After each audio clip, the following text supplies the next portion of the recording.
Mau diprotes kayak apapun, pihak yang berkepentingan kayaknya ya tahu kemungkinan pemilu ulang itu sangat kecil gitu loh. Ya ampun, dulu itu demokrasi jadi harapan rakyat mendapat pemimpin yang kredibel. Nyatanya, pada pemilu kemarin yang prosesnya acak-acakan membuat yang terpilih bukan yang tidak dikehendaki.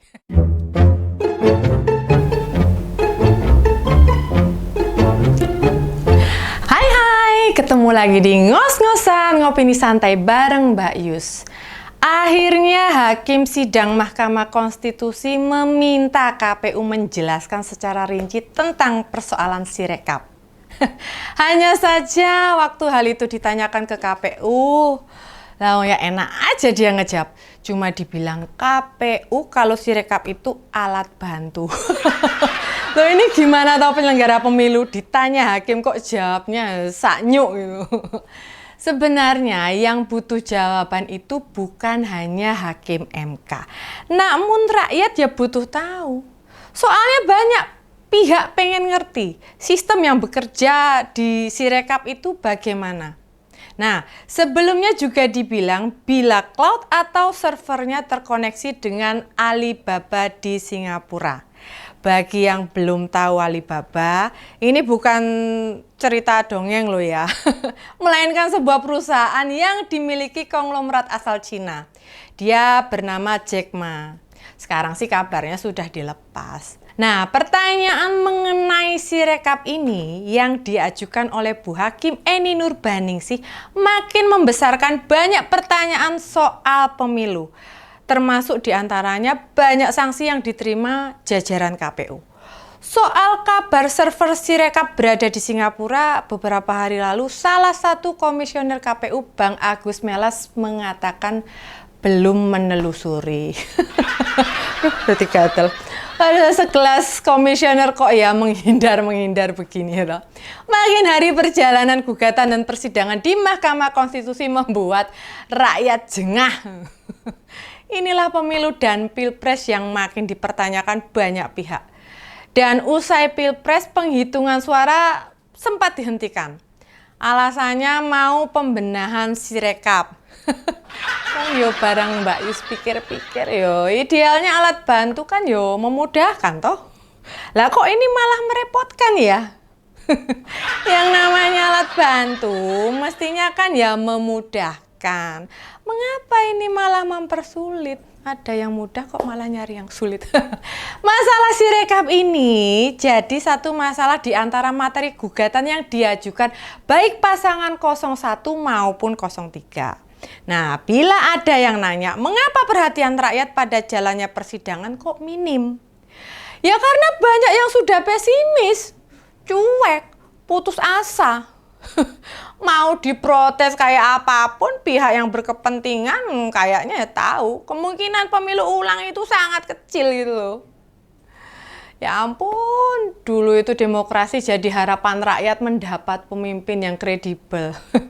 Nyatanya, pada pemilu kemarin yang prosesnya acak-acakan membuat yang terpilih bukan yang tidak dikehendaki. Jangan salah loh, mayoritas wes nggak mau peduli. Ya penyebabnya pesta kemarin itu ngawur banget. Silakan bila pendukung yang merasa menang, meyakini persidangan di MK tidak akan membatalkan hasil pemilu. Yo, biasa begitu toh. Yang merasa suara banyak buktinya nggak dapat sambutan banyak orang kok gitu. Lihat saja di berbagai daerah. Adakah tim kampanye daerah kemudian punya acara atas kemenangan mereka?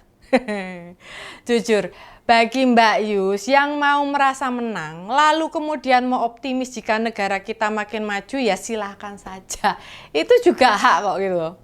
Namun coba deh, sekali aja ngikut sidang di MK, yang disiarkan langsung oleh channel YouTube MK, maupun ada TV yang menyiarkan. Itu benar-benar bikin gak habis pikir.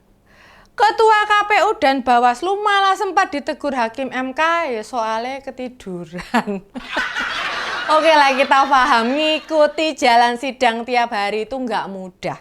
Ditambah sekarang ini pas Ramadan ya atau puasa, tentu mudah mengantuk ya kan.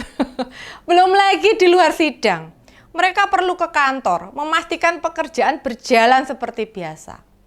Tapi mereka kan digaji gede, sudah disumpah, dan diberi fasilitas yang luar biasa. Iya toh? Sepanjang memang hasilnya ditanyakan pihak yang ikut pemilu kan ya mestinya bisa menjelaskan secara gamblang. Termasuk soal Sirekap tadi. Nah, idealnya bila ditanya soal Sirekap, KPU itu tidak sekadar menjawab alat bantu, melainkan juga menjelaskan sistem kerjanya itu seperti apa, servernya ada di mana, juga mengapa beberapa waktu lalu sempat dihentikan, gitu loh. Kan mereka berada di persidangan, bukan di ruang cerdas cermat. Ditanya Sirekap hanya jawab alat bantu. Pripun. Penting loh itu di forum itu KPU mempresentasikan saat TPS bagaimana input data, mengoreksi data yang salah, apa yang dilakukan PPK termasuk kewenangan KPU kabupaten kota dan provinsi, bisa intervensi data Sirekap sejauh mana. Komisioner KPU saat menjelaskan bisa dibantu petugas teknis atau direktur teknis yang memegang Sirekap sehingga penjelasannya bisa komprehensif gitu loh. Lah Mbak Yusi yakin 7 komisioner KPU pusat itu bukan orang sembarangan. Mereka dipilih dari orang-orang yang terbaik. Mereka juga berpengalaman jadi KPU di tingkat daerah. Sehingga pengalaman penyelenggara bukan kali ini saja. Masa suruh jelasin yang jadi kewenangannya aja nggak bisa. Wow banget kan gitu loh. Ya makanya tidak sedikit akhirnya kita semua merasakan pemilu dan pilpres kemarin itu emang pesta demokrasi yang spesial pakai telur yang belum pernah terjadi sebelumnya. Mungkin bagi milenial setelah pemilu nggak ngerasa apa-apa, ya biasa aja. Tapi bagi yang pernah ngelewatin pilpres 3 kali, ngerti bener kok bedanya gitu loh. Pilpres sekarang emang membagongkan, bener-bener membagongkan. Rakyat akhirnya pilih mikir kebutuhan sehari-hari. Emang ikutan ngeributin pilpres bakal dapet apa toh? Ini juga bentar lagi lebaran. Kesempatan banyak nyukupin buat keluarga. Mikir rencana mudik kayak apa. Mikir bawa apa, oleh-oleh buat orang tua. Ya kan, gimana nasib bangsa ini? Ya silahkan, yang pada milih 02 kemarin biar yang repot, yang merasa menang. Kondisi sekarang memang beda nih dibandingkan Pilpres 2014 dan 2019. Yang menang bener-bener mikir, mesti gimana, ya toh? Pikiran wes. Sekarang yang menang jangankan mikir, mungkin merasa menang aja bingung kok mereka.